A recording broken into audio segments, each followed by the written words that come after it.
Hugues Lepage est journaliste et réalisateur de documentaires. Il est aussi l'auteur de nombreux livres sur le journalisme et sur les médias.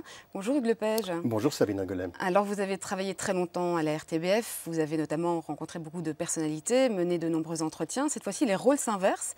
Est-ce que c'est une position qui vous plaît, qui vous convient ? Oui, je trouve ça assez agréable. Ça dépend de qui on a en face de soi, mais en général, c'est assez agréable.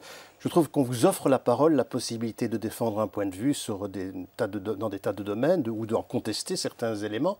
Oui, c'est une position que je trouve peut-être pas nécessairement toujours confortable, mais que j'aime bien, oui. Qui n'est pas effectivement toujours évidente, mais vous êtes aussi à la place de ceux que vous avez vous-même souvent rencontrés et titillés. Oui, c'est une sorte de dédoublement de la personnalité, de se retrouver de l'autre côté du miroir, ou en tout cas de la caméra, de l'écran. Et pour moi, si vous voulez, ça ne présente pas une très grande difficulté en soi, parce que j'ai l'habitude de la prise de parole est une habitude qui ne me vient d'ailleurs pas du journalisme au départ, mais qui me vient plutôt de mes engagements politiques déjà très jeunes, comme jeune lycéen, comme jeune étudiant de l'enseignement secondaire. Alors justement, effectivement, parlons-en de cet engagement, parce que c'est un terme que j'aurais pu ajouter aussi à ces quelques mots d'introduction, journaliste, réalisateur et homme engagé. On a effectivement le sentiment que cet engagement traverse toute votre vie et remonte très très loin, effectivement. Oui, pour moi, si vous voulez, il n'y a pas de séparation nette entre le journalisme et l'engagement. Non pas on doive absolument être engagé comme journaliste, mais je pense qu'il y a en tout cas une possibilité pour le journaliste d'être engagé. Ce qui est important dans nos sociétés, c'est que la pluralité des points de vue soit exprimée dans une radio, une télévision ou un journal, et bien sûr, encore plus précisément quand il s'agit du service public. Mais moi, c'est vrai que ça vient très tôt, c'est inséparable. Je commence des revues de lycéens dans les milieux des années 60. Au lycée, une époque quand même très turbulente, très bouillonnante. On est quelques années avant 68. Et donc, si vous voulez, il se passe plein de choses.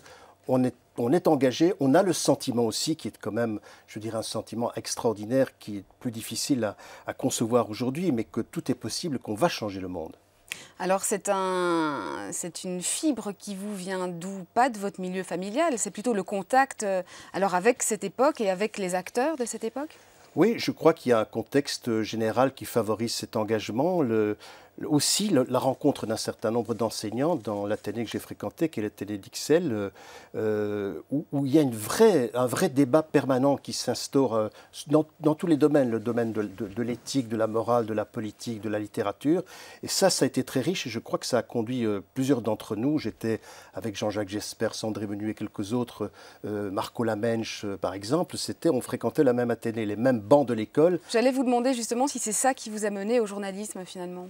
Oui, d'une certaine manière, oui. Et déjà à l'époque, si vous voulez, je ne concevais pas cet engagement sans qu'il se traduise par de l'écrit.